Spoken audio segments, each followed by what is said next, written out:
Hi everyone, welcome back. My name is Claire. Today we have a review. It's very exciting. I'm filming this right after I finish my Fires of Heaven review, the fifth book in the Wheel of Time series. And I'm excited to be doing this review because that one was a little sad. I didn't enjoy that book as much as I was hoping to enjoy it. But this book, which I was really hoping to enjoy, I did enjoy, so I'm excited to review it. Let's get started. So, the book I will be reviewing today is The Priory of the Orange Tree, which is by Samantha Shannon. This is a standalone high fantasy novel. It came out in 2020, I believe. She's a big one, like 800 pages. Don't let that fool you, the text is quite large, so it's not actually that bad. That being said, it took me probably about 6 weeks to read it over Christmas, over my near-death sickness. Just kidding, it wasn't that bad. And into January. So I spent a lot of time with her, but it was really worth it. I love this book.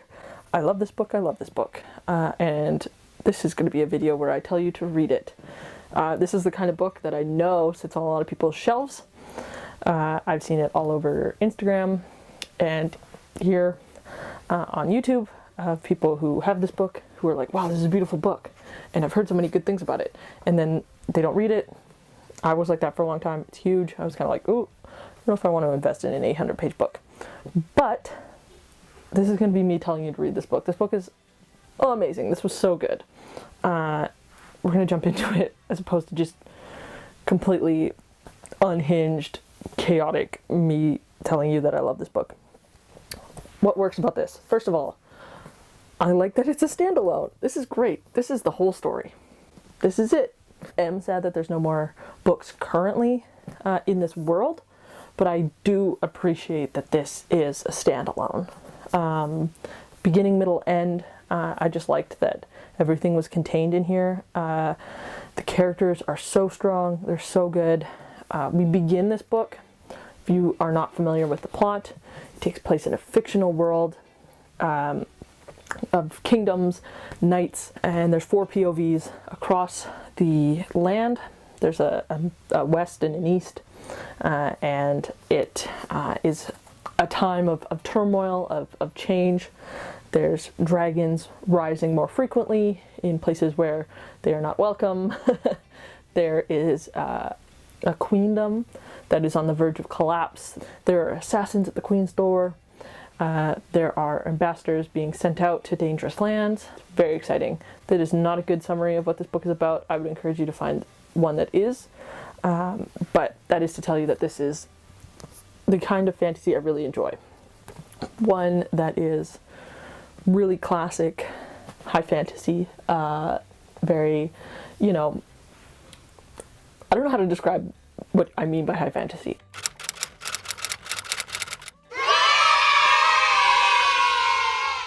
There's a lot of knights.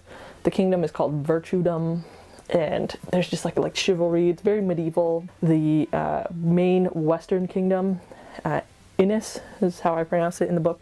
Innis is modeled after, I believe, 16th century England, and there's just, it really commits, which I love. It really commits to the aesthetic. It commits to what all the way down to what the people are wearing, what the architecture is, what they're eating, what they're drinking.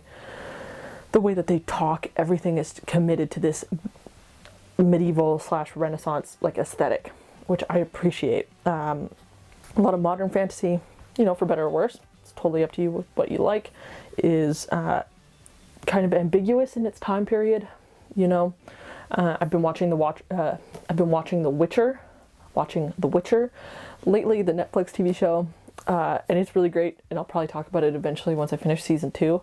But the thing that really bugs me about that TV show, and with Wheel of Time TV show and other fantasy, is that there's not a real strong commitment to an era or to an aesthetic.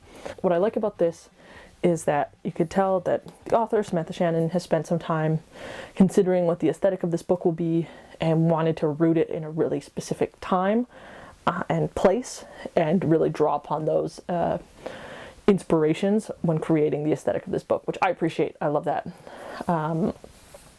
yeah, just very classic in that sense.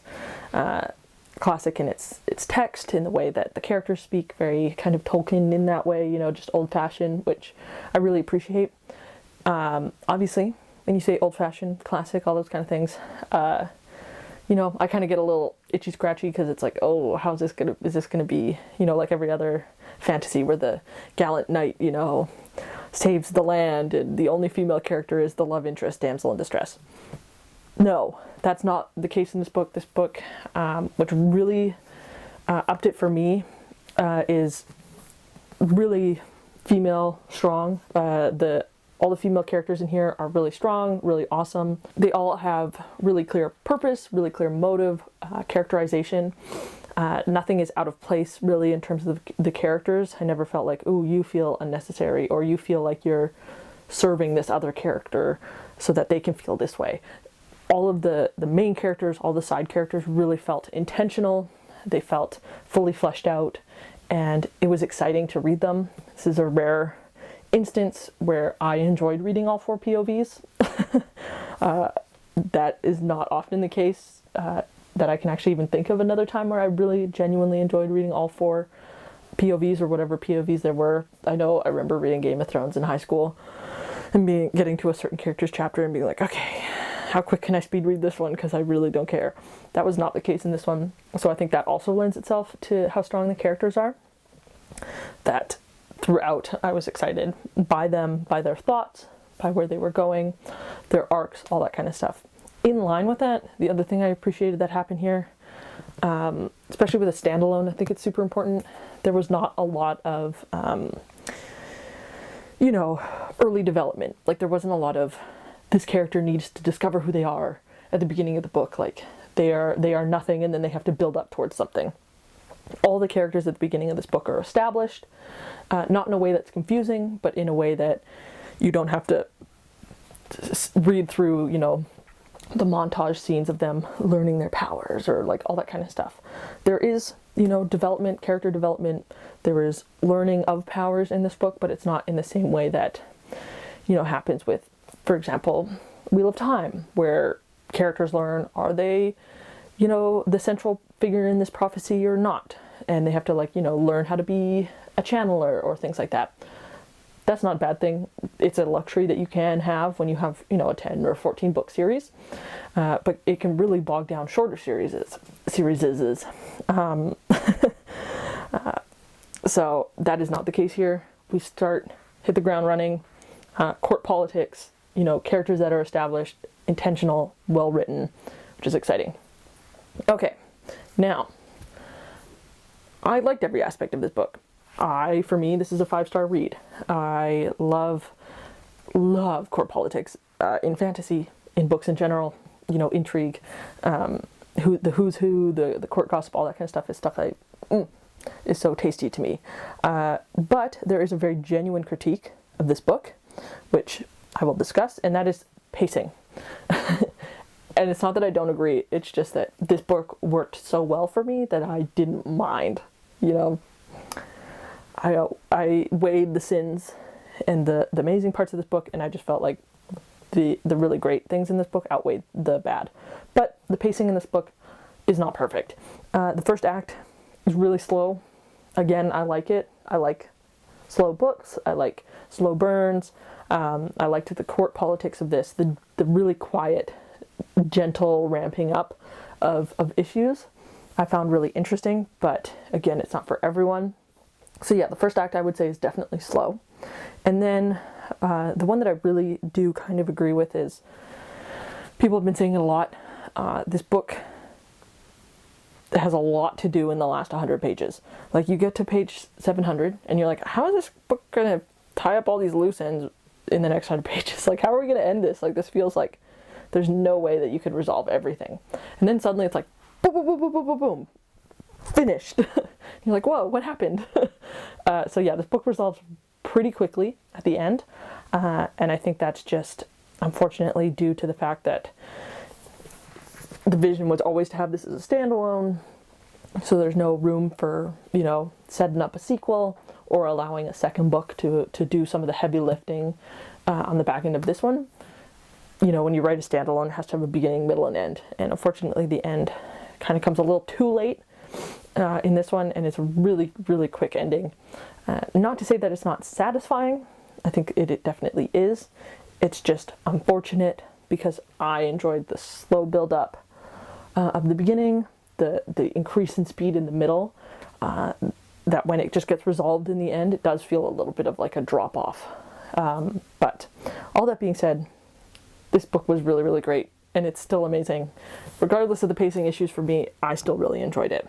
So I would encourage you to seek this book out, to read it. I do know, I think, that Samantha Shannon is planning to write another book, or is currently, I think, writing another book in this universe, which is super exciting to me. But yeah, I definitely would encourage everyone to read this. It's just, yeah, exciting, fun. There's a clear vision to it, I think is the strongest way I can put it. There's a clear vision for what this book is, what it wants to be, what it wants to achieve, and I think that it is achieved in that way. So, yeah. Is my first book of 2022 going to be my favorite of the year? Who knows, but this is definitely a strong contender. That's it for my review. It's mostly positive. Just wanted to come on here and tell you that this book is great. Woo! Yeah, if you've read this book, if you have thoughts on this book, let me know. Write it in the comments. And like this video if you liked it. Subscribe if you want to know more. And, you know, check out my other videos. I got other book reviews, TV reviews, so on and so forth. And with that, I will leave you. Have a good afternoon, evening, whatever you get going on, and I will see you in the next video. Bye, everybody.